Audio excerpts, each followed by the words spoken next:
Good morning, everyone. Thank you so much for being here. We're really happy to welcome you to this event. My name is Cindy Tong, and I'm one of the co-organizers of this event, Where Can I Go with a Music Degree, along with two of my wonderful colleagues, Dr. Amy Hillis and Lara Deutsch. First, I'd like to say a huge thank you to our collaborative partner, NYO Canada, as well as our presenting sponsor, Long and McQuaid, who are helping us bring these discussions to you for free for this second edition of this webinar series. So before we get started, a few housekeeping items for the audience, for the attendees. You may notice that there is a chat available. So feel free to interact with that, say hi. I see a little bit of correspondence going on already. And just feel free to chip in if you feel like there are thoughts that resonate with you from what the panelists are saying or to interact with one another. Regarding questions and specific questions for our panelists, there will be a Q&A section towards the last 25 minutes and scattered throughout of our session. There is a dedicated Q&A box where you can submit these questions, whether to a specific individual or to the panelists at large. So please, if you have something you'd like to ask and hear from them about, please submit it there. And I'll be taking in and we'll be going through that. These can also be submitted anonymously, just in case you may not want to attach a name to that. So for those who may be new, this event, Where Can I Go with a Music Degree, was an initiative that started last year. And essentially, it was inspired by some questions we asked ourselves, primarily if we could go back in time and tell our 18-year-old musician selves something, what would it be? And since that time, it's kind of inspired this series, which strives to shed light on a myriad of possibilities and career paths that aren't always necessarily highlighted within academic settings.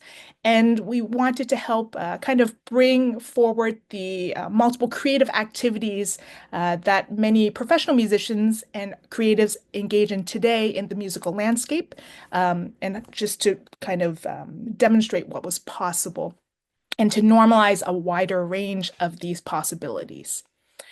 So today's workshop, A Day in the Life Navigating the Demands of a Music Career, will focus on the balance of creative time with other responsibilities. So in essence, what goes on beyond the practice room in terms of cultivating and managing a sustainable career in music.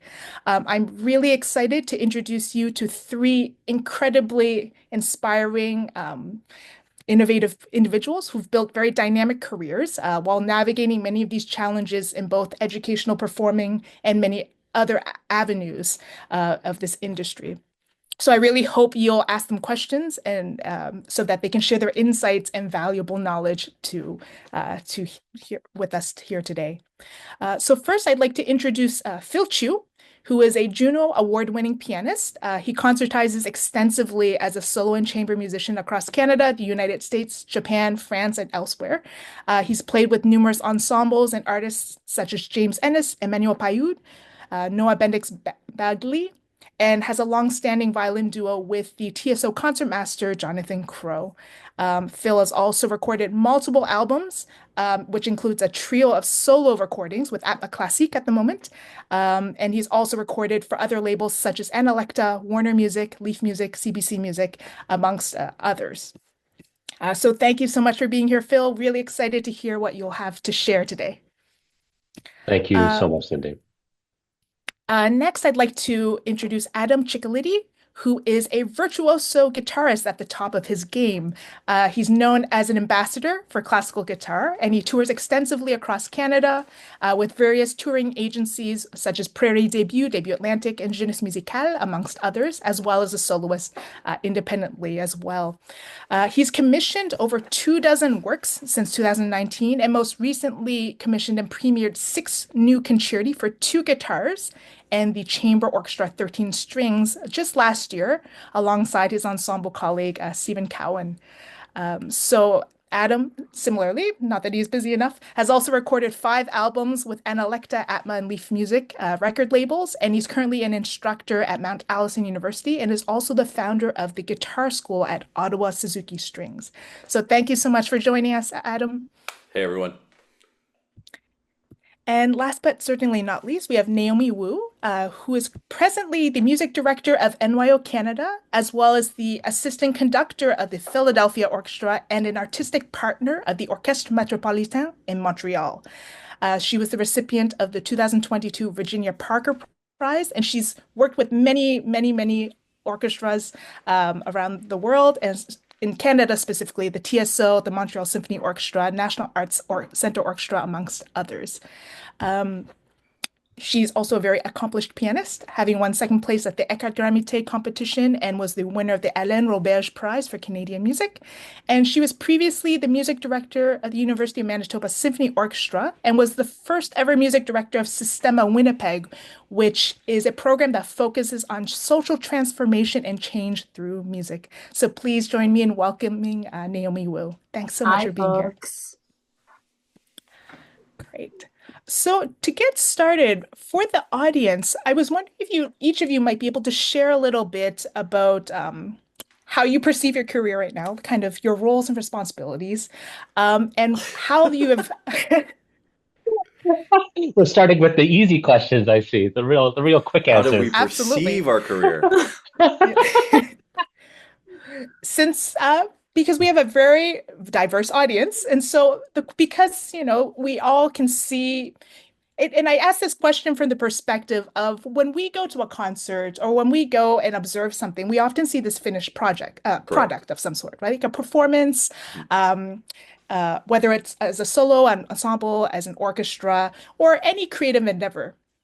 And sometimes we don't see all the work that happens behind the scenes that goes into that. So that's why I ask the perception of the career and your Mm. roles and responsibilities leading up to that. But I mean, we can kind of terse this apart as the discussion goes. But just a little brief overview for the audience to hear from you, each of you, perhaps how you've gotten to where you are, let's say your path. Um, Perhaps we can start with Phil.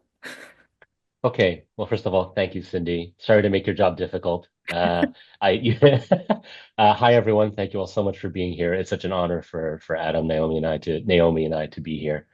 Okay, so I'll try to be as quick as possible, which is my path is probably like everyone else's, and hopefully yours as well, is very unique and very strange and very Uh-huh. bizarre and filled with only like maybe goals and objectives, and then all kinds of ones that fell apart, and then new ones that formed from those, broken parts. I grew up more or less in Toronto. Um, Ended up sort of studying piano somehow. I was no prodigy. I mean, I was really far from. I would say I stumbled ass backwards through a lot of opportunities. Made my way to the Young Artist Performance Academy in Toronto, which is now the Eli, the Taylor Academy. From there, I went to Glenn Gould for a piano performance program. Very confused, very lost.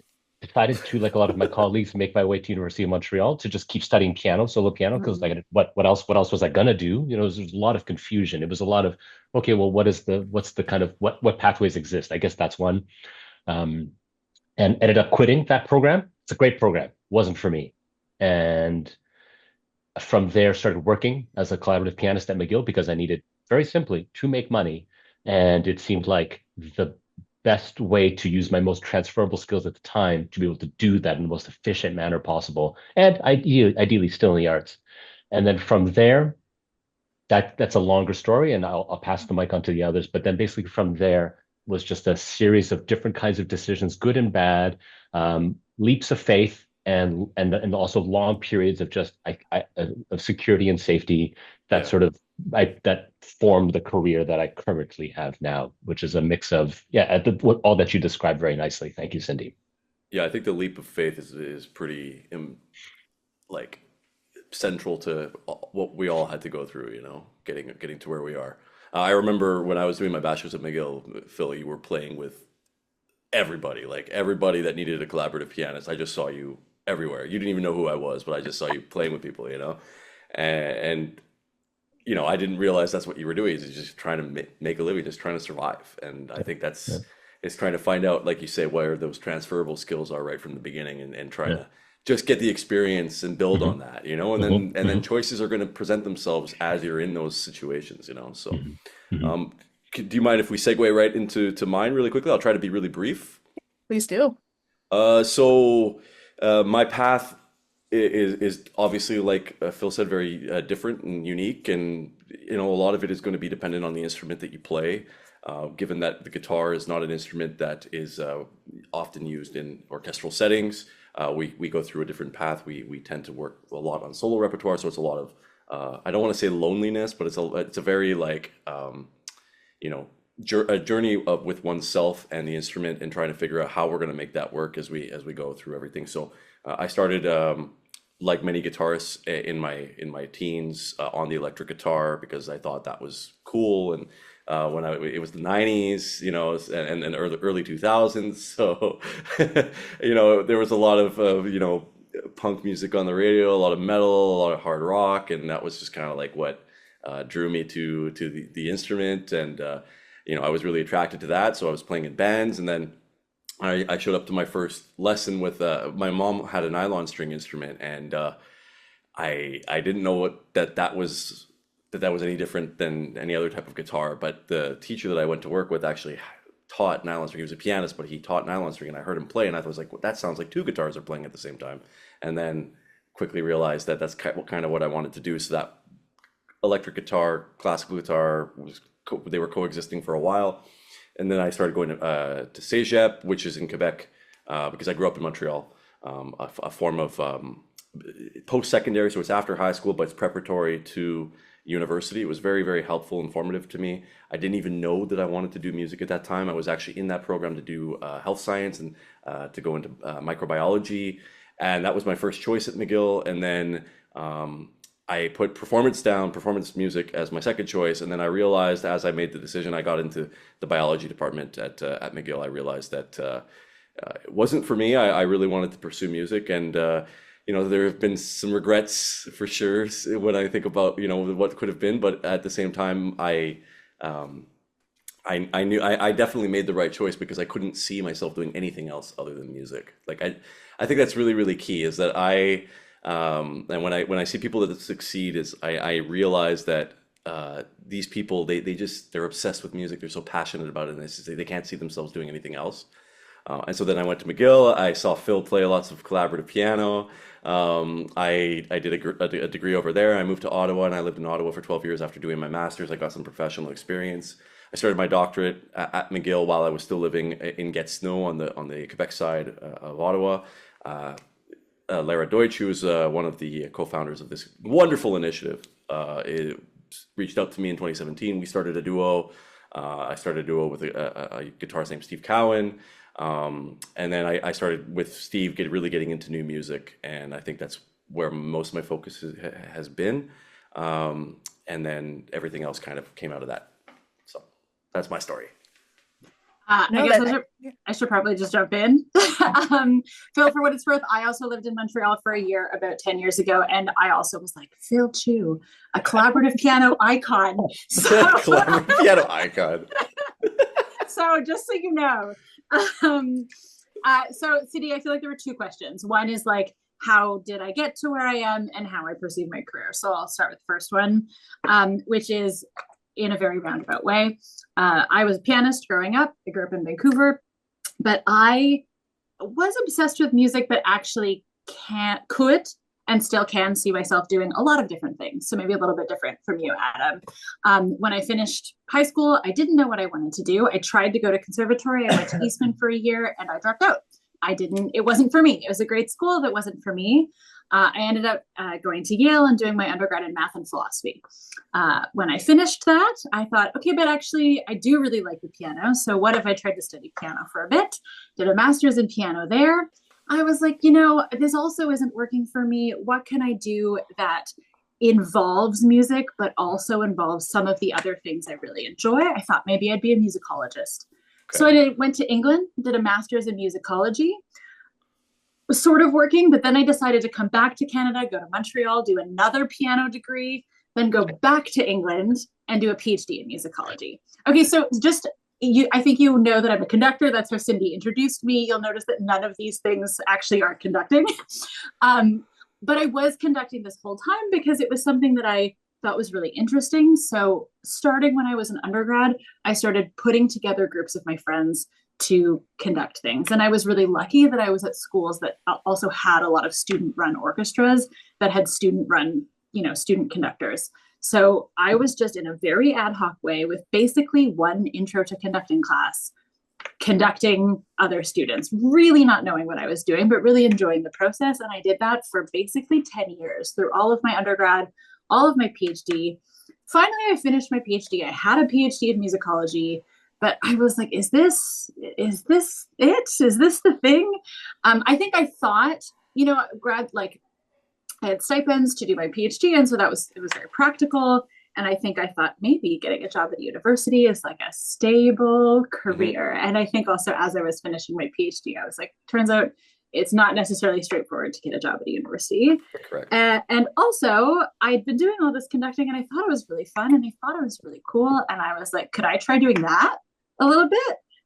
And so that's what happened. At the end of my PhD, I was like, I would like to see if it's possible to be a conductor. I said this to someone the other day that like the idea of like, I'd like to be a conductor felt for so many years like I'd like to be an astronaut. Like that's not a real thing, but finally I just thought, okay, what if I tried? And that was when I got a job in Winnipeg conducting as assistant conductor of the orchestra there. And then sort of from there, one thing led to another. But how I perceive my career now, I would say, Cindy, is actually much like how I perceived it at every one of these steps, which is influx and evolving. I feel like something I've tried to own that before I felt uncertain about, and now I've just tried to accept, is that I don't think my career or really building a career in general is about steps and goals and objectives. For me, it's about values. So it's about what kind of person do I want to be in the world? What kind of impact do I want to have on the people around me? And how do I want to relate to the people around me? I think Phil agrees with you. No, actually, I disagree wholeheartedly. You disagree as you're doing this. It's opposite day. No, it's hard goals. It's metrics. I love this so much. I mean, I love how you say and just shape this perspective in terms of values instead of discrete. This is like a linear path because I mean, I don't know if I feel like you would all agree it's definitely not a path like this. And even backwards sometimes, right? You take a step back, or three, and you go forward. Yeah, you kind of just it's more in a loop, Yeah. There's going to be times when you're feeling like you're going back, but it's part of the process, I just wanted to also follow up on this idea of trying something, right? To see if that's the thing. I'm curious for all of you, if you felt like, was there a certain catalyst at some point that gave you that little inspiration of, oh, maybe I'll try this to see what it's like? Because, we can often believe there is this kind of cookie cutter step-by-step process, but then I hear so often, I just tried it and then this opened another door and then this opened another door and then here I am 10, 50 doors later. But just curious. I'm trying stuff all the time, like constantly, every day. I think I'm like, oh, do I like this kind of music? Or what is it like if I read this kind of book and does that inspire me to think about other ideas? I think my whole life is like trying things and seeing what happens. I don't know about you guys. I wanted to just follow up really quickly on the concept of values, like what you were talking about with your values. What does that look like to you? Like, what are the values that are helping you shape your decisions? That's such a nice question. I mean, I think it's evolving and I'm trying to figure it out. Something I've realized is that at the core of everything that I've always been interested in is something to do with the imagination and with like working towards the future, working towards like a sort of different future, and the ways in which music has this capacity to expand our imaginations, to realize things in the world that we sort of didn't know were possible, to find when you're making music, you relate to other people in a way that I feel is like, what if we could all like chamber music and like, what if we could all relate to each other in the world in this way, like this like magical way that we relate to each other when we're making music together, whether in an orchestra or as chamber musicians. So it's this quality, this value. And it's for that reason that I often think, look, I love conducting and I hope I get to do it for as long as possible. But if someone were suddenly to be like, you can't conduct anymore, there's no orchestras or whatever, of course I'd be sad about that, but I'd also be like, all right, let's find another way to Yeah. bring people together. Let's find another way to imagine better futures. Like, Sounds better futures. Yeah, it sounds like you're kind of forced to seize whatever opportunity you can find just to exist, you know? how about you guys? Is that something that like, Phil, you were nodding. Do you have like a set of core values you feel like guide your path? Yeah, I feel like anything I say, Naomi, is just going to sound like a kind of a crappier version of what you have to say. Say it anyways. But what more is it than that? It's the the the joy of it, and also the thing you can go to bed and feel good about. And that's very hard to say because there are very pragmatic needs in life. There's very pragmatic needs about building a career and building a living, doing this thing. But when you go to bed at night, it's just you and the things you really believe in and the things that you rest on, and be able to go to sleep and believing that like the decisions you made throughout that day, that you go to sleep like at peace with yourself, then you can wake up the next day and sort of try Do it again. do it again. And that failures are not a failure because it wasn't about did I just get this thing or not, but it's that I did I go for something that like really aligns with me, Mm, whether it's your imagination, whether for me it's like I really love, I don't know what all the words, bridging or demystification or popularization, mm, not as an ugly word, about music and about what we share. Storytelling. Yeah, so am I doing things that align with that? Am I doing it in a way with integrity? Am I doing that in a way that corresponds with my values? Then great. And if it's a failure, mm, sure, it's disappointing. If like I have wishes for how those things can be expressed, and if the world or the industry or that moment or opportunity doesn't work out, okay, like that's all right. It's sad, disappointing, but I can carry on because it wasn't a far leap from what is meaningful to me. Absolutely. So in You that know? sense, it wasn't actually really a failure or whatever you No. went mm. through. It was just part of the Yes, process, but that right? took a long time for me to get to. I don't know about you, but that took a long time because for so much of the early years, I spent so much time assuming that there was something else I was supposed to get, that there was just that eventually I I was would the just same come way. to I was the understand same some way. path. I'd be like, oh, that's what it is. Okay, That's right, what success looks like. And then you right. Mhm. realize as you're going that you're actually alive and you're doing what you love, so you are successful, right? So that's how I perceive it as just being successful, just doing what I'm doing and being able to make a living off of it. And that's for me is enough, you know? I'm not looking to get rich off of this. I don't think it's very easy to get rich off of doing what we do, but I do it because exactly like it aligns with my core values. I go to sleep at night feeling satisfied, feeling like I accomplished what I wanted to accomplish and learning things. And often, obviously, in this field, you're going to just be meeting so many people. You're just meeting people all the Mm. time. And that's something that aligns with who I am. Like Lara calls me a golden retriever because I really like to meet people and I really like to just like, golden retrievers, the tails are always wagging when they see people. It's like I like this part of the milieu is that we're always meeting new people because they're going to challenge our ideas. They're going to challenge who we are. They're going to be a part of our growth. They're going to be people that we get to share these beautiful moments with on stage. So for me, that in itself is success, and that is extremely satisfying. So Wow, that was an incredibly that like blossomed so beautifully. Thank you, everyone. I wanted to follow up. There's a question actually in the Q&A to follow up, and Phil was starting to allude to it a little bit. And I want to, so the question is, how do you react and work with rejection that comes with pursuing music? So this Mm. idea of trying, and when we try, we know most things, sometimes things will work out, other times things don't fan out the way we would like. So the part two of their question is, how did you decide what leaps of faith to take and when to take them in your career? And I would even be curious to hear what advice might you want to give to, would you give to someone who maybe is just embarking and trying to figure out what do I like? What do I want to try? In how do I go against the current, but in alignment with my values when there can be a gravitational pull elsewhere? put yourself in situations right from the get-go. Like just get yourself in situations where you can fail in quotations, Mm. right? You want to get to those rejections really quickly because you need to get that thick skin that just accepts that rejections are part of the domain, the discipline, right? So for me, I'm gonna use an analogy from my career and my life and where it evolved, right? My first grant application to the Canada Council was to record this album of my mentor in Ottawa, Patrick Roux. And I was just like, my entire being was about making this project happen, Mm. and it was rejected 3 straight times from the Canada Council. And I was just like, how could they do this? You know, it's a Canadian composer. I feel like I'm aligning everything that I'm doing. And this is way before it became more and more difficult to get money for recordings from the Canada Council. At that time, it felt like everybody was getting money to record albums. And so I didn't necessarily abandon that project, but I abandoned the way it looked. And I Mm. started working on something else that I knew was going to work. And then eventually I came back to the grant proposal another project, and it worked. And then that was kind of put on the back burner the whole time.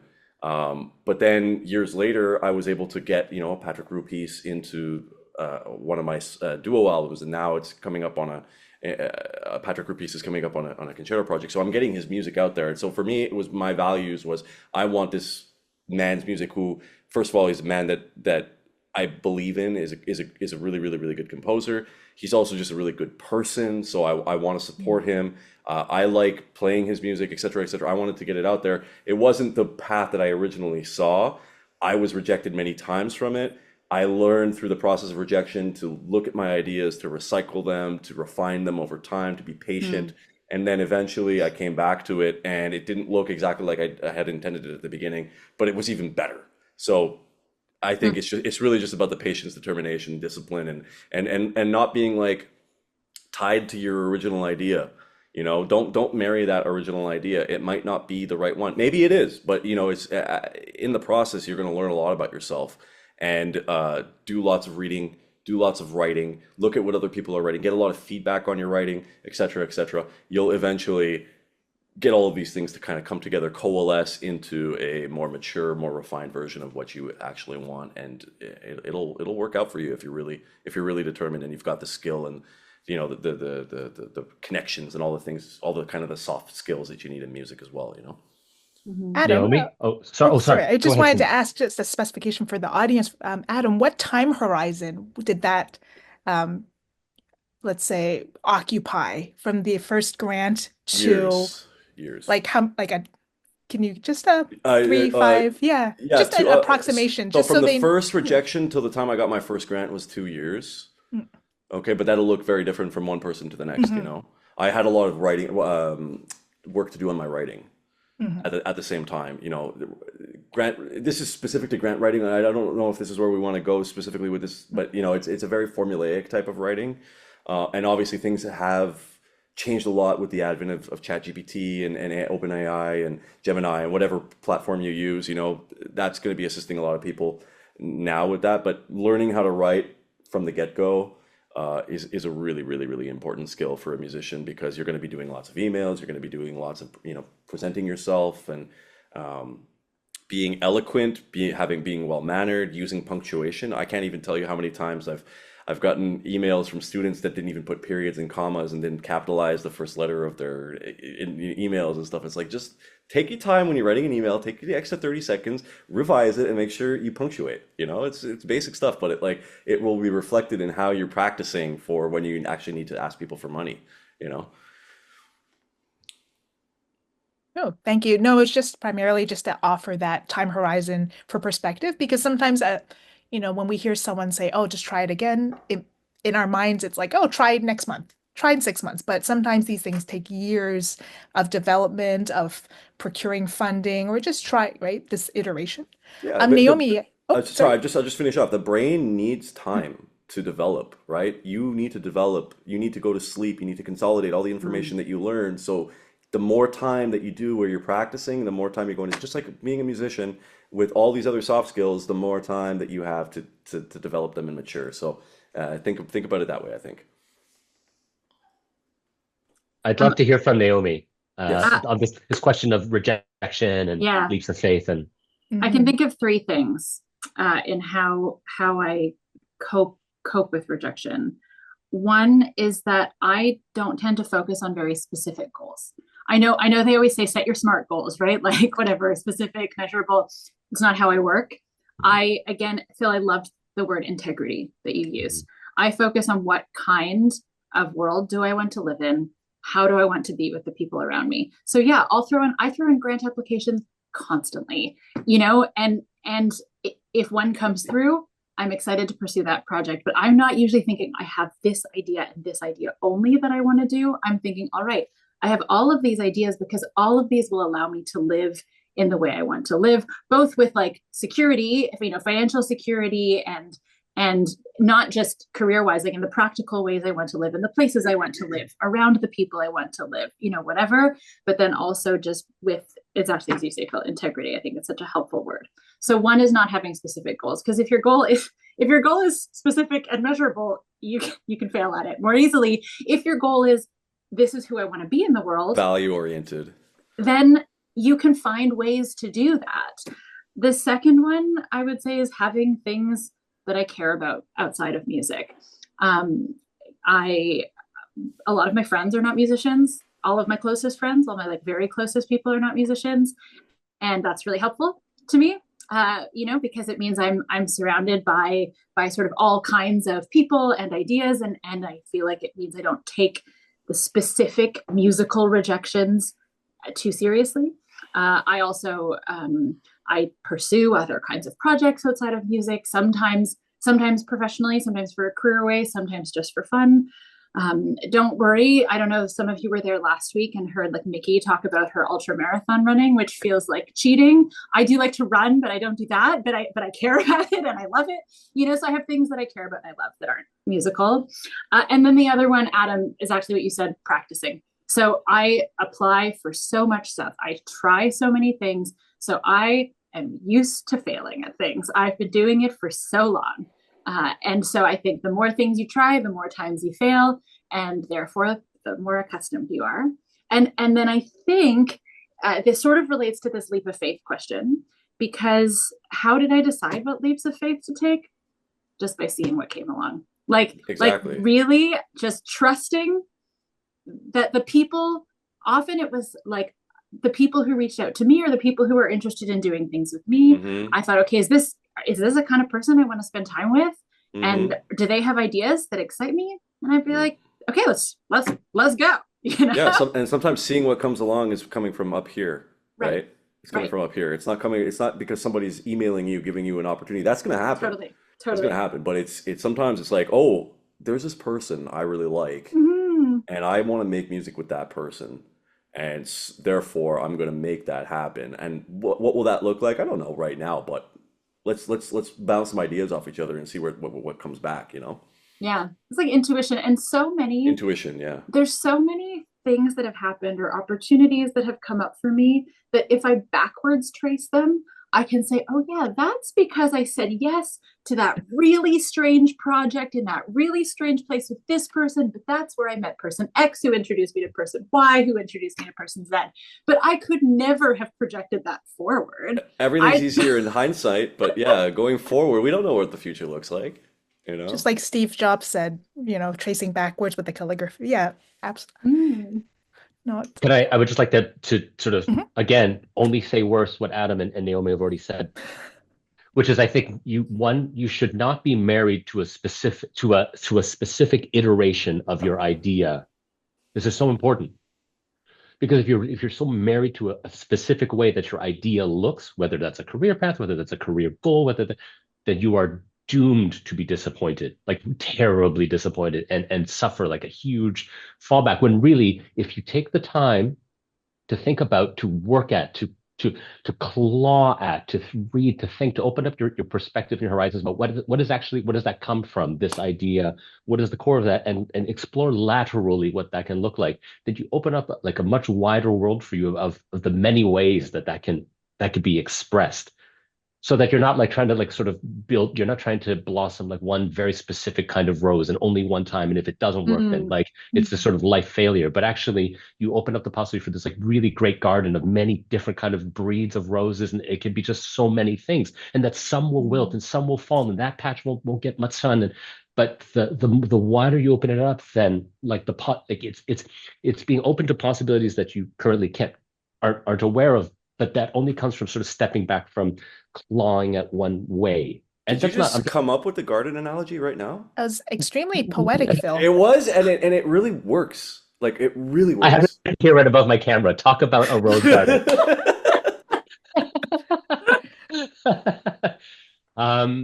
Yeah, and the other thing I would say too is like if we think about, let's say, someone like an Olympic athlete, when we see someone at the Olympics, it seems like this incredible, crazy thing. Wow, maybe they had a dream from the beginning that they would do that. But if you look at the entire pathway, there were so many aspects to it. There were every single coach. There was the whole village of colleagues and people around them that push them, that encourage them, that opine on how they are doing.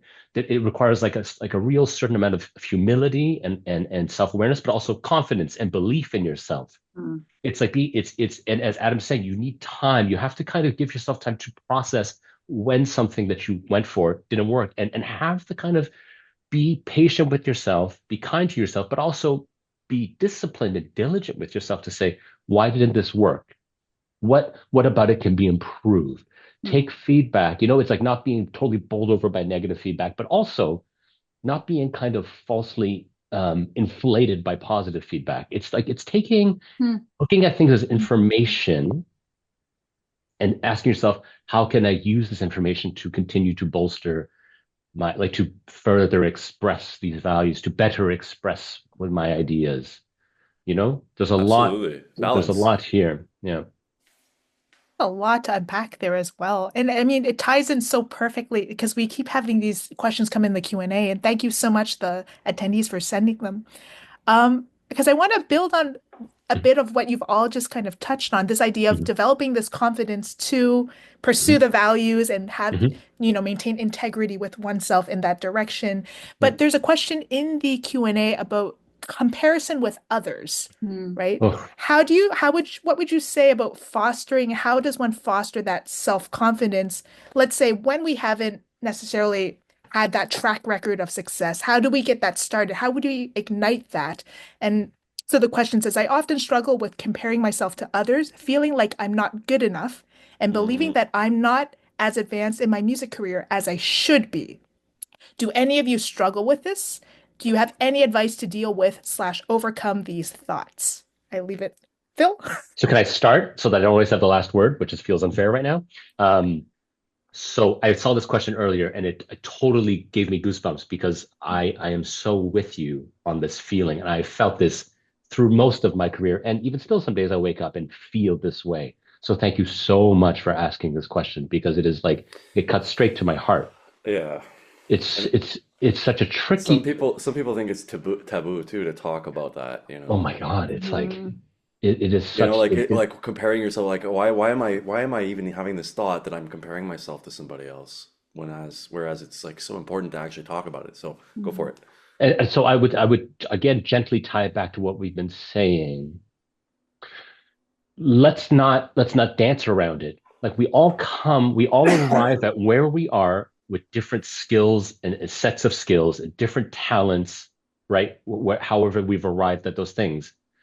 And depending on what our goals are, like if I said I want to be an astronaut next year, like people would understand like there's something really hard about that, right? But maybe that's because there's some more objective metrics by which I could or could not achieve that. And in music and the arts, because that doesn't seem quite as clear, it's almost easier to kind of keep telling ourselves like I'm really not good enough. Wow, I'm really not good enough. And yeah, it's a real balance. But again, it's I think it's trying to build the awareness, the view that don't look at yourself from where you want to be and how where you want to be, and then from that view go, I am so far from Mm. that. How will I ever do this? And then everyone along the way that you feel already has this thing. I think you want to look at it. I would always try to recommend try to get a sense of where you are at and just work forward from there and see where that takes you. Like have some ideas of how that could be expressed out there and see if those pictures become those very fuzzy pictures of what they can be sort of clarify as you are sort of as Naomi said kind of pursuing your interests and pursuing things that and be diligent about that. If you are interested, then don't kind of it's easy for me to say because I'm terribly lazy, and I was for a long time. But I coasted on a certain amount of talent, which is not what I would advise for everyone. Not everyone has that kind of stupid privilege that I wasted. But like if you have an interest, then don't be lazy about it. Then pursue it seriously Mhm. for a bit and see where that takes you. If you only put in like half an effort, then it's kind of both silly and unfair to then judge yourself for having failed at it, because like have an awareness of how much work you're really putting into that. Awareness is the key. I would say awareness is a big one for me. Okay, that's all I have to say about that. It's not a, overarching answer. Naomi or Adam? Yeah, sure. I have one thought, which has helped me with this lately, which is building relationships with people at various levels of my career. So having close relationships with mentors who are, decades ahead, so to speak, and also having relationships with people who I'm mentoring. And I find that helps me stay grounded in the wide range, not only of stages, but to our point that this isn't really a linear thing, the wide range of ways in which people build a career. And that I found has been really helpful for grounding me and not thinking about a career in terms of comparison, but thinking about it in terms of what can we all stand to learn from each other, and how do we all grow when instead of comparing ourselves to each other, we're supporting each other. Adam? What can we actually control in our life? Right. I think is the key. What can we control? We cannot control what others do, right? Because they're going to say they're going through the same things that we are, but in their own path, right? That's what we were talking about before, is everybody's got their own path. Everybody's going to have a unique way of going about things. Some people are going to come with different baggage. Some people are going to come with just a little bit more, maybe natural ability. But what you can control are the choices that you make, right? And if you look at everything in your life as a choice point, like a fork, right? So you have your values that we were talking about, right? And all of the choices that you make are towards those values rather than away from them, then you're going to achieve your own version of success. So as long as you stay focused on yourself, and yes, like recognizing that, maybe when you see the other person that's succeeding, it's something that you admire, you can be envy, jealousy. I understand that these things they're going to be through natural human feelings, right? We feel these things, right? But you see that it's something that you want for yourself, then you need to do the work to figure out how those people got there, and how your own, like Naomi was saying, your own mentors got there, and just focus on yourself. I think it's really important, just stay here, focus on what you can control. So go towards your values. Like, can I say, and this is not to demean any other career choice at all, but like, if I said to myself, so I qualify, if I said to myself, what I want to be is a lawyer, okay, it's kind of clear. I either am a lawyer or I'm not a lawyer. Mm. If you say, what I want to be a musician, well, the moment you pick up your instrument, the moment you're practicing music, you are a musician. It's like and from there, then it's saying, okay, well, what do I want to do with my music? How do I want that to look? And it sucks so much, our business sometimes. It sucks so much because I think even with our colleagues sometimes, right? We all, when we get, hey, what are you up to? Hey, what do you got going on this year? Hey, what's happening this month? Oh, what's your next it's concert? always Da, da, da. comparing. It's constant comparison. And then, so someone that you asked, they might be totally feeling the exact same way you are, but when they hear that question, they think, oh, and then they tell you about the next big thing they may have. And it might be the only thing they have that month or in that Yeah. season. But then you extrapolate from there and assume, oh, the whole season. Like, there's so much extrapolation. It's the same way, if I could, this sounds like therapist talk. It's like, when you're growing up, you think your family must be the only messed up family on the street. Like, my parents must be the worst parents. And like, but actually everyone's is difficult and struggling, and no matter what it looks like from one view, it's like so different from the other. And so this thing about comparison good enough, like, I can only encourage you, as we're all saying, we're with you in it. Yeah.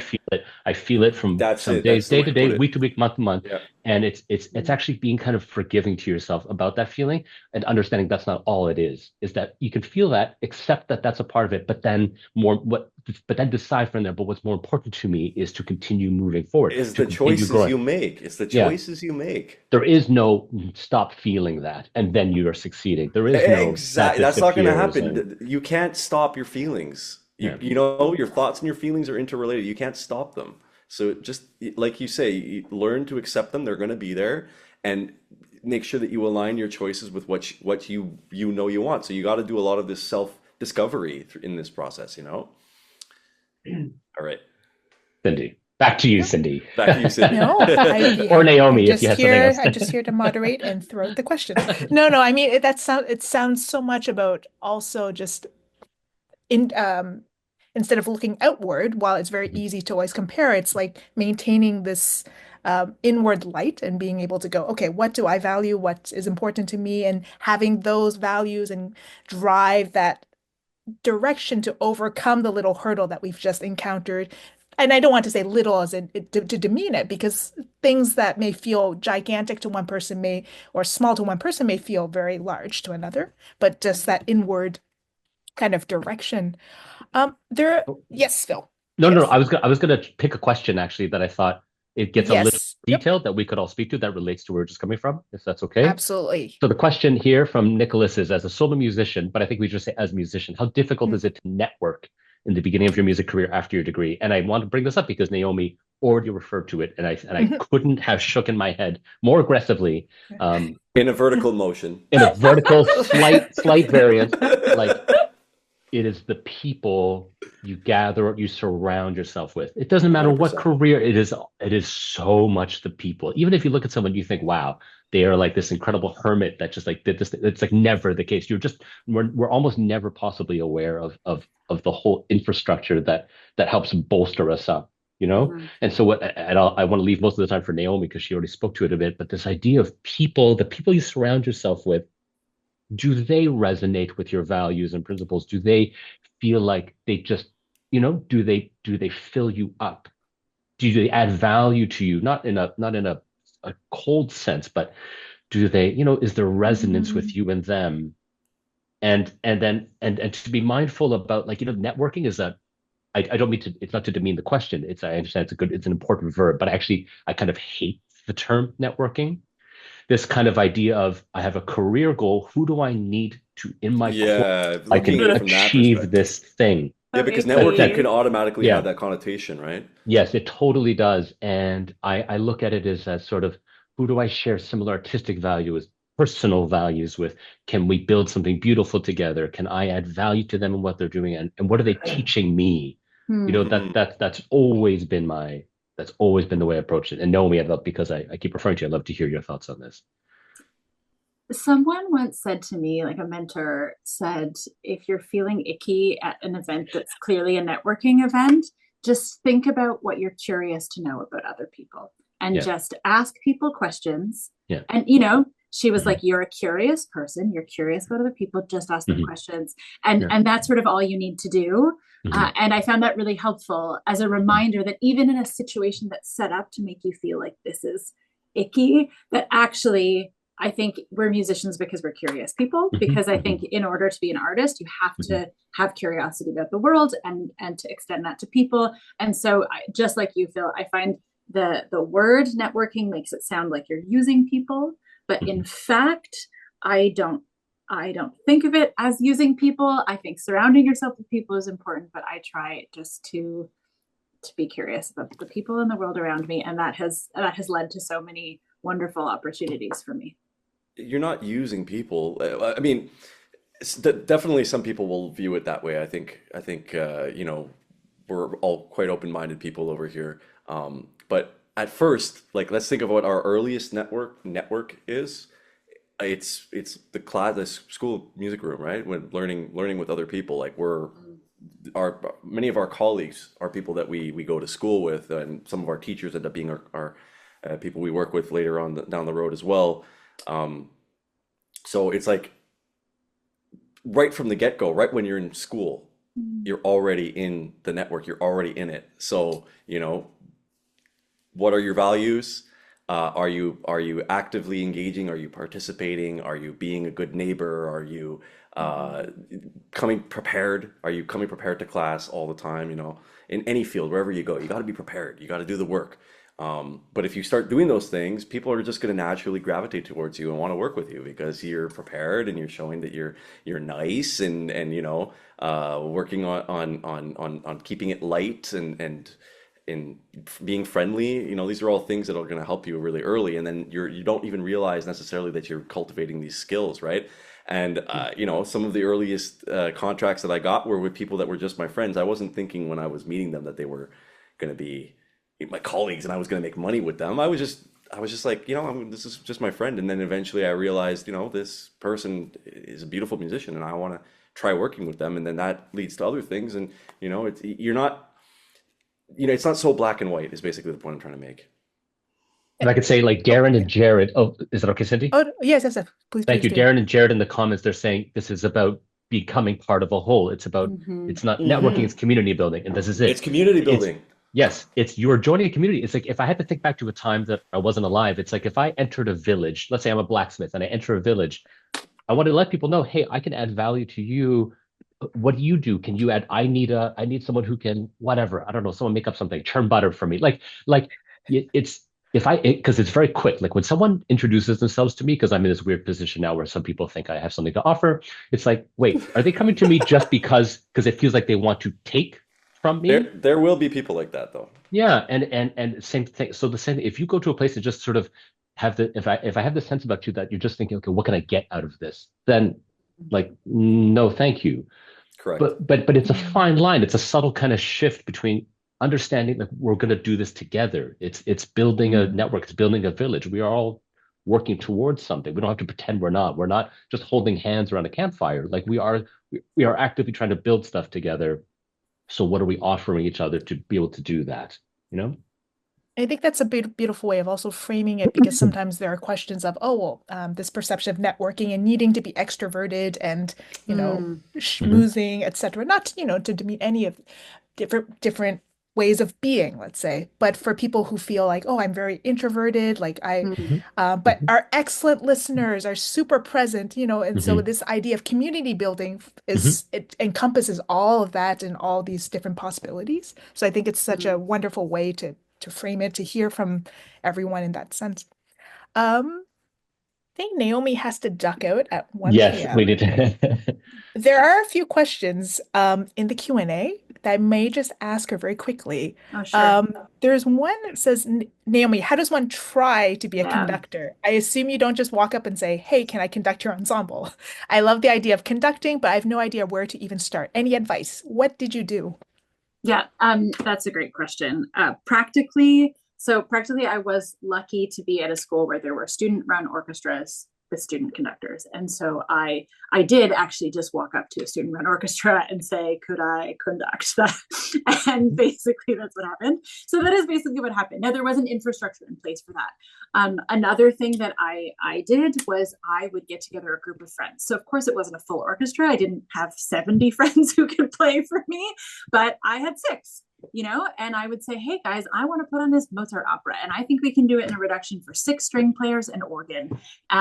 Would you do this with me? And then I got some singers and we put on an opera. So it took a tremendous amount of kind of organizational skills. It also required having friends who were both excited about making music and willing to do me a big favor and willing to put up with the fact that I 100% did not know what I was doing.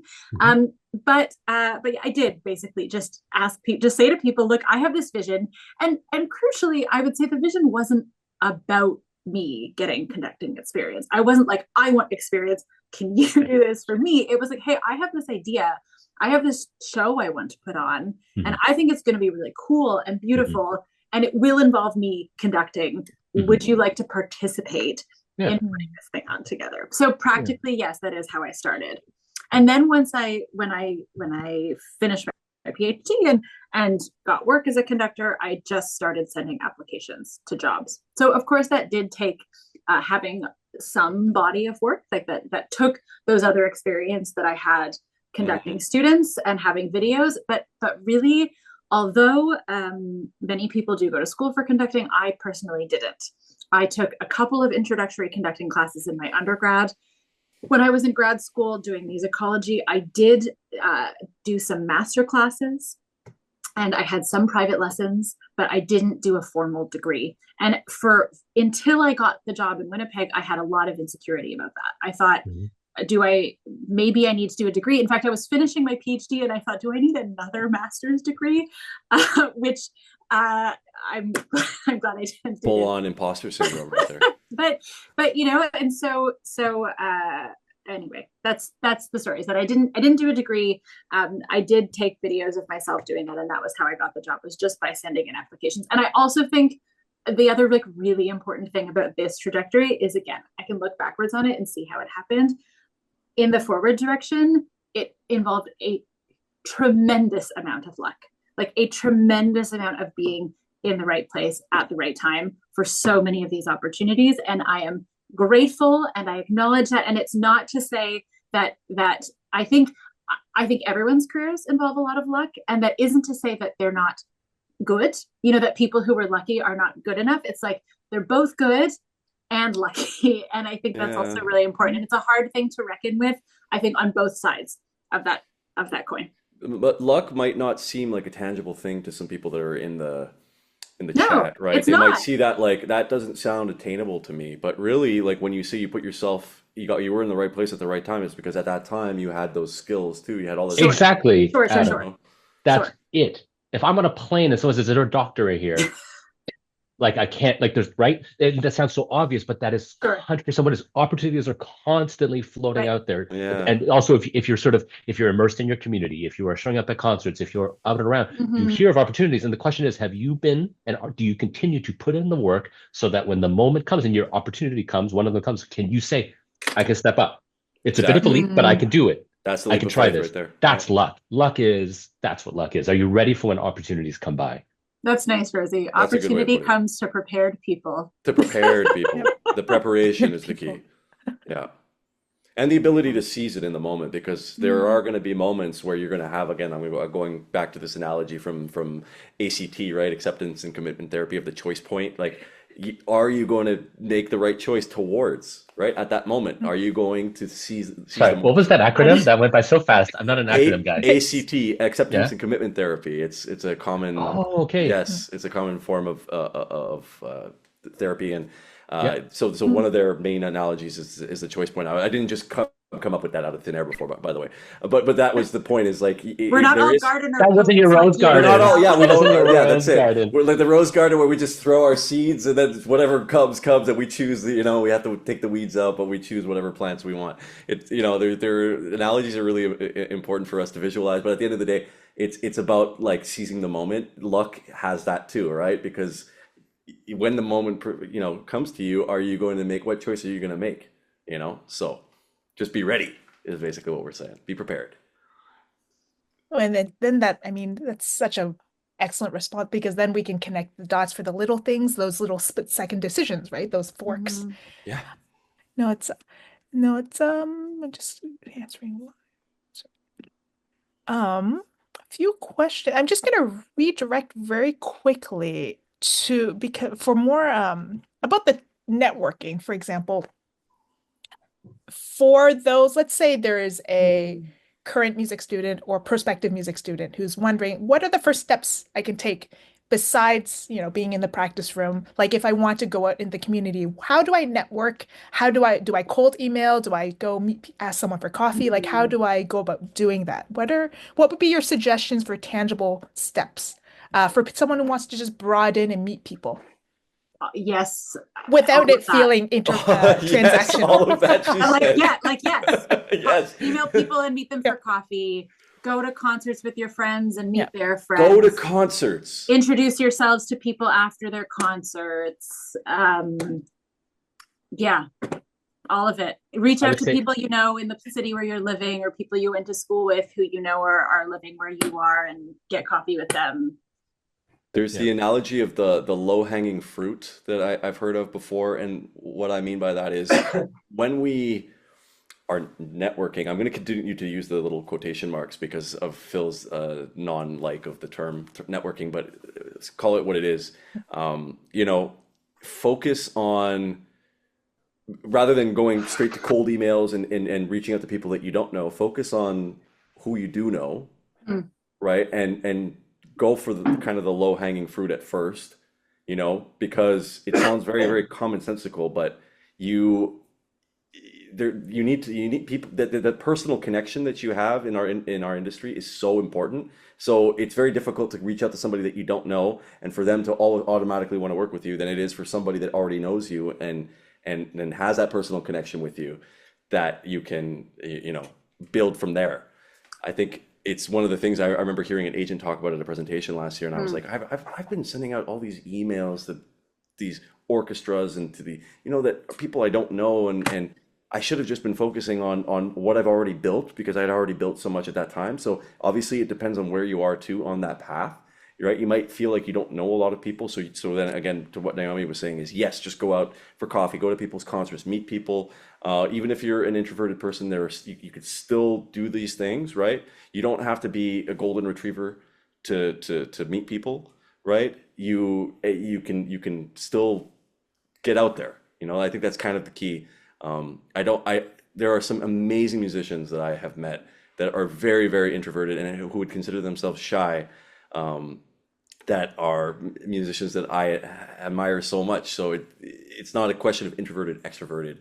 It's really just about that personal connection and meet people, get out there. I do want to add some things, but I also don't want to keep Naomi if she. No, it's fine. Okay, sorry, I don't want to draw attention to it.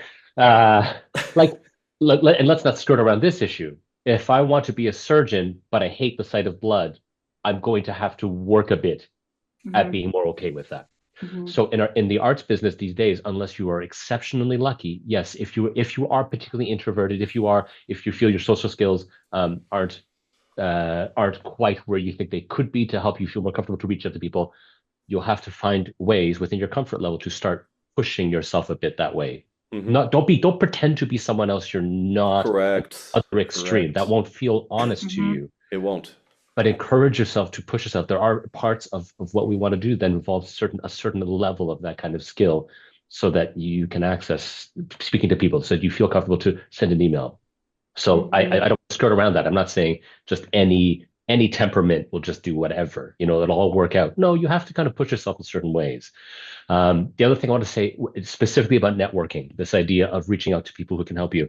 What I love to see, and that's actually what's really critical, like some days I'm busy, some days I'm not, but when I get an email from someone, hey, I would love advice on XYZ, blah, blah, blah, what I want to see, besides, as Adam said, a kind of clarity of communication, some level of professionalism that doesn't feel haphazard, is that this person has done some work before they approached me. That it's not going to be this like giant fish net thrown into an ocean and just going to crawl my brain. I don't have time for that. I want someone who knows why they're reaching out to me and says, I would like this much time if it's available. And here's sort of the topics I would love to discuss if you're available for that. And I would say, great, this person's focused. I'm not just going to have to talk for half an hour like I am right now. Sorry, everyone. I'm not just going to have to blabber on. They know what they want from me, and I can add value to that. No problem. There's nothing I want to ignore more, unfortunately, if I don't have time for it, than someone who just says, hi, I want to know how to sign up for this concert series I saw you play at. I would just say, I don't have time. I'm sorry, I don't have time. Cold you emails have not done you have not done your work. Cold emails from composers that just like throw their music at you and they just expect you to play it. It's Whereas you get a cold email, it's like, oh, I went to see one of your concerts and I heard you play this piece by this person, and I really liked what you said about the piece, and I kind of resonates with me. I have this music where XYZ, Sure. all of a sudden I'm more interested. Yeah, I mean, Adam, you talked about like having a personal connection with people in order to reach out for them, and I think a personal connection doesn't have to be you've met them before or you have a friend in common. That's I think right. a personal connection can be, wow, we both are obsessed with Pauline Oliveros, and I saw that you did this project about her, and she's also I my love favorite. her, by the way. I love her. Yeah. And so I'm writing to you because I know you're really into this thing, and that's why I want to be in touch with you, right? Or So that's what a personal connection You're is to me. establishing a link right from the beginning. Yeah. Like for anyone today here in the participants list, I signed up and listened to the entire NYO talk. I thought, Naomi, I couldn't believe all the words you were saying. And this really resonated with me. Would you have 15 minutes that I would love to ask a few more questions about it, right? Just establish that you've done some work, that you've put in some time, that you are curious and want to learn more. I think generally the people who you want to help you will want to help you if you demonstrate that. Yeah, because we all went through it before too, right? We all had mentors. We all had people that paid, and we're just paying it forward in our own way too, right? Yeah. And still do. I mean, I saw a question in the chat that just to speak to really quickly, like, are you still advancing your musical skills? Like constantly. Every day. Constantly. Every day. I wake up and I'm practicing every morning. I had a mentor actually take me through an exercise once. It was in a group, and I found it really, really difficult and really useful. And I'll share it because I found it really useful. She had us get together in groups. There were a couple different professions in the room, but there were a couple of conductors. The conductors got together, and she had us write down all of the hard and soft skills we thought we needed for our career. So hard skills were things like being good at score reading or having a good ear, and soft skills were things like, personal skills. She has write them down. Languages, might be a hard skill. Then she had us rank ourselves on a scale of 1 to 10 on each of these skills. And then she said, okay, take a look at your rankings, look at the ones where you think you're lower, and then just reflect on how you intend to get better at those. And it was one of the most humbling exercises I've ever done, and also very, very inspiring. And I return to it sometimes. And I'm always trying to think about, okay, what are the ways that I can better both on the hard skills, both on the, the musical skills, and on the soft skills, which actually go together. Well, it's more, the soft skills are more abstract, right? A lot of times you don't really know that you're working on them when you are. Sure. But it is kind of cool to just think about them and reflect on them, because then you can kind of come up with a plan, right? You're going to put yourself in more situations, likely, right? There's the thick skin that I was talking about before. You need to develop that, right? So the more situations you put yourself in, the more failures or rejections that you go through, the more you're working on those soft skills over time. And again, like we were saying before, they take just as long as it takes you to develop your hard skills, right? You need time to learn how to do these things. So I think it's also, just to tie this little section up, just the idea that everything can be considered a skill that is attainable if we invest effort towards developing that thing we feel we would like to improve upon, so that it doesn't feel like this mystical, magical ability that someone has that is absolutely unattainable for me as a person. It's to see that I can break it down. What are the components of this thing? And how do I get to work? How do I start on this journey if that is something I really want to go towards? I just think, if you see, as Naomi said, that's a great sounding exercise. I'll never do it, because then I would just probably crumple in a ball and not wake up in the morning. All the things I'm not good at. But in a way, it's a really smart exercise. And no, it's not okay, then if I'm just excellent at all this, then I will have made it. It's not about that either. It's just, okay, if they're necessary, then push. When you build up your resilience, build up that willpower, build up that work ethic, and at different times, just elevate yourself a little bit at a time. Pull up those, it's a bit like building repertoire. My teacher always say, it's like you should have some music that's actually a little bit too easy for you, that you feel you really excel at. Give yourself some jobs that you feel you're just like, oh, I am king of this world. Give yourself stuff that RCM Book 4, you're a joke. RCM Book 4. Yeah, but actually, but the funny thing is, if you give yourself RCM Book 4, you're the hardest. And push yourself to man, like I the first love time you RCM read it. Book 4. It's one of my favorite books for guitar. I love it so much. That's why I brought it up. But I like you say, I am the king of RCM Book 4. But put yourself in a situation that feels easy, but then use that opportunity to challenge yourself at a skill you think you're not good at. Exactly. You understand what I'm saying? Fine, don't go to a music networking event. Go to your this sounds so silly, friends. Go to a grocery store and have a conversation with the clerk. Terrifying. Put yourself, or whatever. But you're challenging yourself in a less, just a little bit. Give yourself, and then the bulk of your repertoire is stuff that's sort of in your wheelhouse, but is pushing you a bit, and then have something that's a bit beyond your ability, right? And it's a bit of all that. I do have to leave now. Phil, okay. I will text you when I talk to the clerk at the grocery store. This is my challenge. That's your challenge now. and thanks everyone for all of your questions. I hope I was able to answer some of them, and it was great. Wonderful. Great to see you both, all of you, and meet you all, and I'll see you next time. Thank you so much, Naomi. Thanks for joining us. Naomi. On this topic of advancing musical skills, and there's also a question about how do we find motivation to practice after graduating. So I don't know, I'm definitely not like Adam. I don't sound nearly as organized.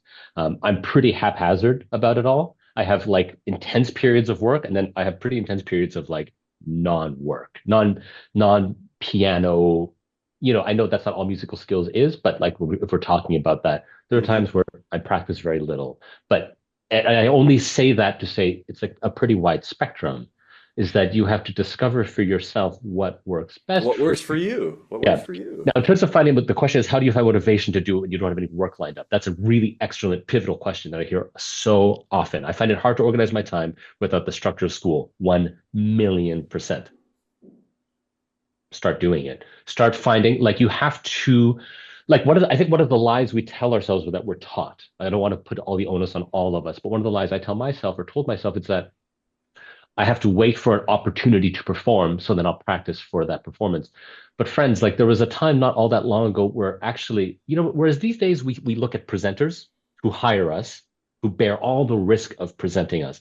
There was a time not that long ago where artists were actually very much tied to the risk of putting on a concert. They contact someone somewhere and say, I want to put on a concert, let's split the house, whatever it may be. And so if what you need is not just work lined up, but if we call it work, or do you want a performance opportunity? Then organize a recital at your local church, organize a recital in your community hall, organize performances at a senior's home. Do whatever you need. If it's performance and you need some stress, then do that if that's what motivates you to get practicing. You don't have to wait for someone else to invite you. I know that feels a little more prestigious, but it's not realistic for everyone at every stage. At every stage, that's the key. At Is that every stage. you have to recognize there's a bit of reality, a dose of reality that's needed. You need to know where you kind of are, and recognize, maybe at right out of your bachelor's degree, it's going to be difficult for you to cold email people and start getting gigs. So yeah, doing what you're saying, creating your own opportunities by organizing your own gigs at first, that's really, really, really important. If And you're, that takes yeah, time, and you need to learn how to manage your time. You need to learn how to put an entire program together. You need some ability to find a venue, and there's a lot of skills that come together in organizing those things. And then once you do the concert, don't just like stop at doing the concert, but also reflect on how the concert went and what worked and what didn't, and who showed up and who didn't, and why they did and why they didn't. There's so many different things that go into that. But yeah, that I definitely think is a big element to learning how to motivate yourself out of school. And then you'll get to a stage, if you continue, where for me, when I don't have gigs or anything in the immediate future, I'm actually really motivated to practice because I can do something else other than the repertoire. I could actually go and play stuff that I want to play, but that's because I already have that kind of intrinsic motivation that I've built up through years of doing it. right. I'm not saying that that's Correct. that's going to work for everybody. It works for Hmm. me. You know what I Hmm. mean? Yep, absolutely. And there's also a question here, Cindy, if I may, I'm just sort of like flipping through it all. The question of, because I Mm. realize we've been talking She's pretty. supposed to be moderating, man. Let her Well, moderate. I wanted to ask a question, and this may address a few Go. questions. Just so the audience is aware, we can all see the Q&A, but Phil is doing an excellent job. You're way better than me. I'm just talking. He's actually reading and talking. Like, wow, Yeah. I have a question for skills. both of you, and um, this idea of coming out of school. Let's say when we have this structure around classes and lessons, and there's Hmm. weekly deadlines, and or even not even being in an undergraduate program. Let's say even if you're a prospective music student, you have weekly lessons and a deadline. Um, how did you go about? So it's a two-pronged question. I suppose the first part is what, how did you go about creating or structuring your time? Mhm. What skills were involved? Like how did you decide I need to do this amount of practicing? I needed to, do X, Y, Z, because it's almost like carte blanche in a way for some people when they leave. I certainly felt that there was this proverbial cliff when I finished my DMA, for example. Not that there was, but there's a sense of what do I do next? How do I structure my time? So first question, how did you go about organizing that? And then for those who might be curious, what does your distribution of time look like day to day? How, in certain periods, let's say, how much time do you practice? How much time do you spend on admin, personal life, and creative time? Because there are a few questions pertaining to that. Mhm. Admin, balance, creative time. Um, so first, Adam, you maybe want to go? how did you figure out how to Uh, structure your time without well, that I think at first I institutional? I didn't. I Hmm. didn't structure my time, and I learned to do that as I became more familiar with the territory. Um, Hmm. I think there's kind of like this tunnel vision when you're in school, and you're so focused. Well, at least in my case, I was so focused on just, you know, getting to class, being prepared for class, doing all these things. It's really good for learning how to structure yourself, but you're not really seeing what's going on outside. And one of the things that, if I could go back with what I know now, is, you know, even when I was in my bachelor's degree, I could have been a little bit more proactive with getting out there and performing. I felt like it was almost like I needed to wait until I was out of school to organize performances for myself, that were not for like my family or for my friends, but for strangers, and just getting out there, you know. So now it's turned into like, I'm pretty strict about this, and this is absolutely not a reflection of what other people do. I know some people have very different realities, you know, but I like to uh, reconnecting with my instrument as basically one of my first things in every day. It's just the nature of my instrument, obviously, but it's also, I just feel really happy and balanced, and I feel like I'm grounding myself, and my day is starting out well if I reconnect with the instrument right after I have breakfast every day. Some days you can't, obviously. I don't like necessarily starting with admin work in a day. I feel like if I've gotten some practice in, then I've already, you know, if any instrument takes time to warm up, you need your nerves to wake up, you need your body to wake up. It's a physical thing too, right? Your mind is waking up. But I definitely try to get a little bit of admin work done every day. Otherwise, it becomes an insurmountable mountain that is just hard to control. So then I'll try to devote some time to that. And then obviously, one thing that's really important, I think that everybody needs to remember, is that you're also not just your brain, but you're also a body, and you need to take care of that body. So whether it's going out for a walk, reconnecting with nature, we're human beings, we're beings of the cosmos. We come from this earth. So reconnecting with nature is a great way to take care of both your mind and body at the same time. So going for a walk, exercising, eating well, trying your best, even if you're dealing with anxiety, to sleep well as well. So learning what, you know, doing, if you need therapy to help you with anxiety and stuff like that, because that's a thing that a lot of people, particularly in music school, are dealing with. I know myself, I dealt with a lot of anxiety when I was in my bachelor's degree, and I know that I wasn't seeking out therapy. And those are things that I wish I had kind of done when I was young. Let's normalize talking about therapy. Everybody should be getting therapy.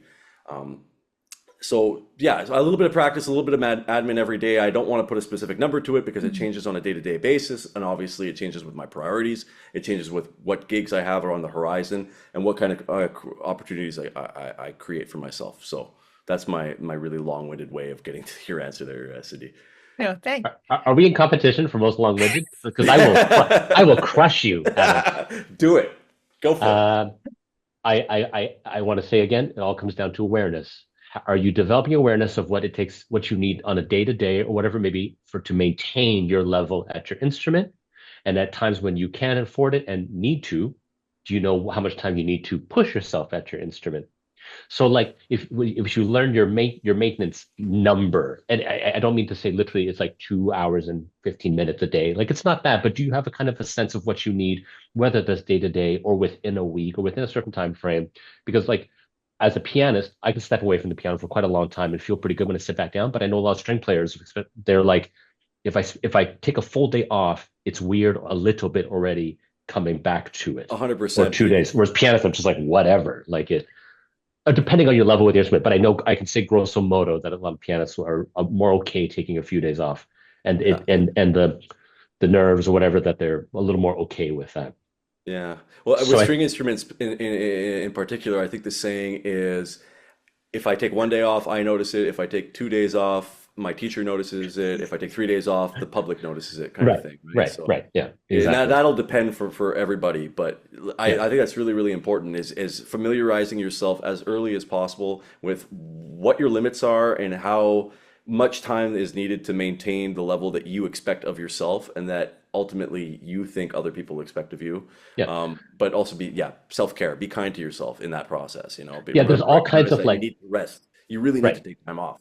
Yeah, there's only like you have to establish like so actually one thing I meant to say globally first, which is yes, no matter how many courses they put in school to prepare you for the outside world, nothing really prepares you to Correct. be thrown into this kind of void, you know? There's no way to put it. I'm not sure there's really, you were in school and it's a very special kind of unique place, and and one has to kind of make the most of the opportunity. You'll never again have that much time to practice. You'll never again have that much time to do certain kinds of things. It's very little will prepare you. It's normal to step out and just go like to be blinded by all of it. It's normal.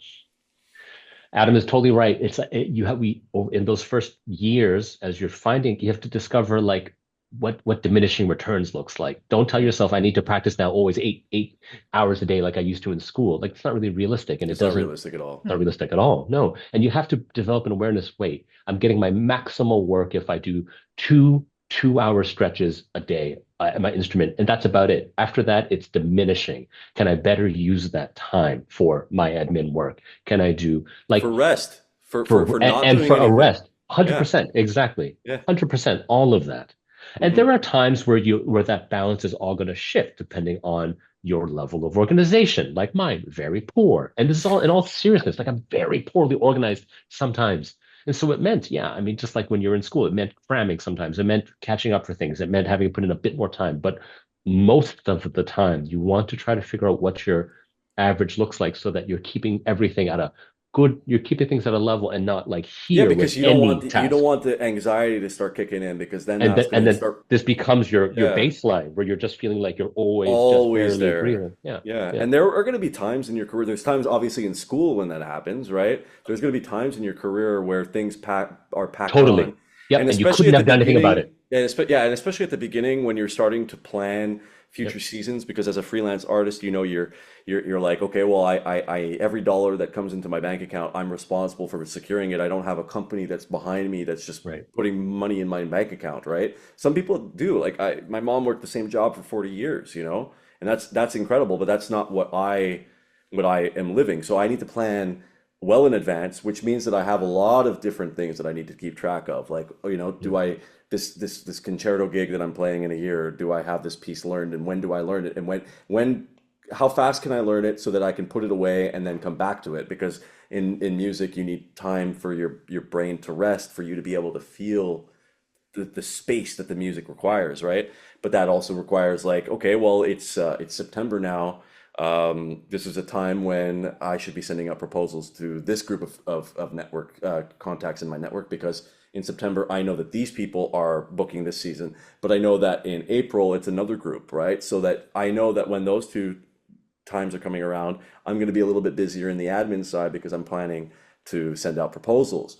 You have to know what the rolling deadlines are for your grant applications, and so you need to be developing projects, and you need to be thinking about projects years in advance because you have to deal with failures. Maybe you're not going to get the money in the time that you planned, so you have contingencies for when those moments occur, and can you recover, and what are you going to do otherwise during those times? So it's just all this balance that you kind of get familiar with as time goes forward, and you may not feel like you're the best at time management. I know I am not. I know some people that have to-do lists for everything that they do, and that works amazing for them. It doesn't work for me. I don't do to-do lists, and that might sound like I'm a heathen. That's blasphemy to some people, but it works for me. I could do my to-do list up here. It's okay, but whatever works for you. If you're a person that likes to have that structure, then go for it. Go for the to-do lists, and check off the boxes because I know that for some people they literally would not be able to function without it. And it just sounds like so much of it is just this self-knowledge and this discovery, right? Self-discovery and adaptation and evolution as we go through and experience, and have new responsibilities to contend with, right?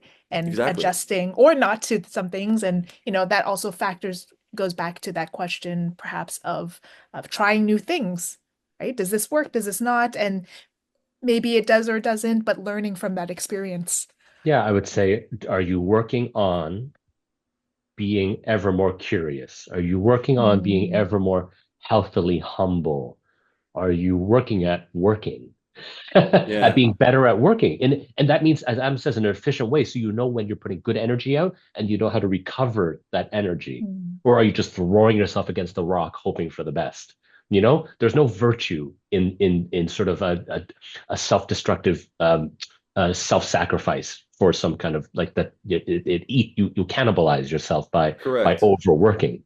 you hurt your own long-term growth by doing that. 100%. And also being always kind of being grounded in reality, depending on your context and your situation is important, you know? So 30 years ago, getting a university position as a professor might have been a different reality than it is now. Right. And the security or the financial security that's attached to that position might be a different reality now too. So you have to kind of be aware of what is realistic and what is possible, what are the measurable goals that you can achieve without committing too much to just one thing. I think it's unfortunately you're gonna, if you're gonna be a musician, I shouldn't say unfortunately, it's just a reality. You're gonna have to be really good at managing lots of different things at the same time, right? So finding multiple avenues of revenue, and working them in a way that helps you succeed, you know, and just pay your bills is going to be a reality for a lot of people too. I'm going to ask to wrap things up because we're nearing the end. I'm going to ask two rapid fire questions, which we love asking all of our panelists through both editions so far. So, first, why are you a musician? And two, what is your definition of success and has it changed since you were in undergrad? So, say 18-year-old Adam or 18-year-old Phil. Going to go, Any Phil? takers? Okay, so why am I a musician? Rapid fire. Yeah, I saw this and I was kind of prepped for this question. I laughed aloud when I read it earlier that we might ask you this rapid fire question. Um, I'm a musician. Partly because, as Adam said, sometimes I think about it, I go, well, what else would I really want to do What this? else would I What do? else would I What do? And else that's would I actually do? really important. I don't mean to glamorize that. It's that, right. Not that I couldn't do other things, but it's like, but what else would I want to do right now? No, this is still it. And it's an Yeah. important question to keep asking. My teacher would always say, listen, if you think of that question and anything else interests you, this is not a criticism or a knock against you. Go do that thing because music is hard. The job is hard. The arts demands a lot of you. You have to really want this and not really imagine that you want to do anything else right now. But moreover, I love communicating. I was always the kid in school that always got crapped down from my teachers because I got my work done, but I just chatted with everybody. I Yeah, me too. wanted to communicate, and music feels like such a direct line. I can't really blabber with music unless I haven't really practiced. You know, someone else has written beautiful music for me, and I get to just sort of fine tune that message Hmm. and yeah, share that with people. And what was the second one? What is your definition of success and has it Right. And has it, changed of course it's changed since? because as we're saying, like I used to think that there were certain paths and that Mm. am I suited for that path? And for me now it's as we said at the very beginning, at the end of the day, I mean this is, you know, really it's a little esoteric, but at the end of the day, I ask myself, have I lived? Have I done my work according to my values and my principles? Am I doing my art form? Am I expressing it and does it all align with what's meaningful to me? Am I treating others well? Am I transparent and honest? Am I acting with integrity? Am I expressing my art form and I'm searching for ways to do that? Am I pushing myself to do that? Great, then I'm succeeding. Doesn't mean that I don't have low days. I have plenty of low days, but am I succeeding overall? Absolutely. I Why'd love you have to that put it so response so much. eloquently? How am I supposed to answer after that? That's exactly what I was gonna say. It's because Um, you sent me your notes, so I just I read sent you those first. my notes. Yeah, Yeah, I shouldn't have yeah, done that. I knew yeah, that. yeah. Why would I? Why am I a musician? Well, it definitely goes because goes back to what Phil was saying is because I couldn't imagine myself doing anything else. But from a very young age, I really liked to perform. So performance is really the thing for me. I just liked to share what I've been working on and show, you know, this is the music that I like to play. This shows a part of who I am. So sit there and listen to it. You know, I mean, maybe not that way, but I like that a lot. Obviously, on a guitar, you grow up, you know, playing a lot by yourself, and then as soon as I started playing in bands, I realized, oh, this is something that I could do with other people, and then I could perform with these other people, and then we could share, and then I could watch other people do it, and we can talk about what they're doing, we can nerd out, and I just loved the world that music was, and I loved nerding out about it, and I couldn't see myself doing anything else. And then what is the definition of success? I think we've already pretty much talked extensively about that, and um, I don't know that my definition of success has changed since I was an undergrad. I think obviously it evolves, but for me, definition of success back then was will I be able to live day to day and as a musician? And right now, I am living day to day as a Mhm. musician, so it's not really this any different. I think it's the same. And I mean, you were really, I mean, you kind of answered it earlier on as well, which was it was a really beautiful answer, probably about 15 minutes into the webinar. Which was, This sorry. idea, this idea of success in music, you were alluding to it even earlier on in the webinar as well. And it Hmm. seems to track this trend of so much of looking less inward and outward, not inward in the sense of self-knowledge, but having these very discrete goals that we tend to have when we're 18. Like, I'm going to play a concerto with an orchestra. I'm going to, record 50 albums, sort of thing, and seems to It's look okay. It's okay outward. to have those And things, though. yes, It's okay. absolutely. Those things are that ambition it should not be frowned Hmm. upon. It just need to be measured. Is it all there is? Is Hmm. it Is it all all there there is? is? Yeah. Right, Yes, right. Yeah, but it's okay to have those goals for Totally. yourself because maybe absolutely. that's going to be a massive motivator for you, you know? Hmm. And if it's getting you into the chair and helping you do what you love, if you're suffering through it, no, then there's a problem. But if you're sitting down and you're practicing because you have these motivations and they come from that source, that might change. I definitely wanted to do that when I was younger, and those things Hmm. have changed. Now I just want to, play music with my friends. Yeah. Hint, hint, Lara.